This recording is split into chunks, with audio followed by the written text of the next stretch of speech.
नमस्कार. बीडचं देशमुख हत्या प्रकरण अत्यंत दुर्दैवी आहे. या प्रकरणात योग्य ती कारवाई राज्य सरकार करते. सीआयडीकडे याचा तपास दिलाय. तसंच राज्याचे सन्माननीय मुख्यमंत्री देवेंद्रजी फडणवीस यांनी एसआयटी देखील गठीत केली आहे.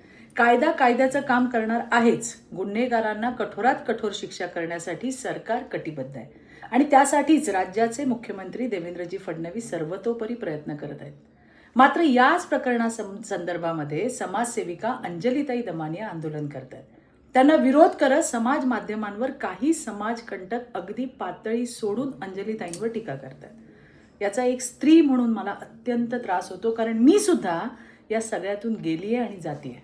मला कल्पना आहे की या सर्व गोष्टींचा किती मानसिक त्रास होतो. त्यामुळे कोणत्याही स्त्रीवर होणारी खालच्या पातळीची टीका आम्ही सहन करणार नाही.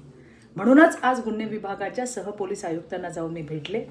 सहपोलीस आयुक्त लक्ष्मी गौतम यांची भेट घेतली आणि त्यांना विनंती केली की अंजलीताईंवर अत्यंत अर्वाच्य शब्दात पोस्ट करणारे, त्यांना धमक्यांचे फोन करणारे, त्यांना मेसेज करून त्रास देणारे या सगळ्यांवर तात्काळ गुन्हा दाखल करा आणि त्यांच्यावर कडक कारवाई करा, जेणेकरून भविष्यात हे समाजकंटक असं वागायला धजावणार नाहीत.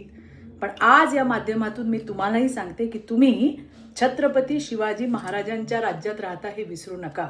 इथे विरोधक असो वा आणखीन कोणी, प्रत्येक स्त्रीचा सन्मान व्हायलाच पाहिजे. नाहीतर आपल्या राज्याचे मुख्यमंत्री आणि समस्त महाराष्ट्रातल्या लाडक्या बहिणींचे देवाभाऊ तुम्हाला कायद्याचा आणि कायद्याने फटका देतील. त्यांच्यासाठी त्यांच्या प्रत्येक बहिणीची, प्रत्येक लेकीबाळीची अब्रू महत्वाची आहे. त्यामुळेच मी देवाभाऊंच्या समस्त बहिणींच्या वतीने सांगते, कायद्यात राहाल तर फायद्यात राहाल. धन्यवाद. जय हिंद, जय महाराष्ट्र.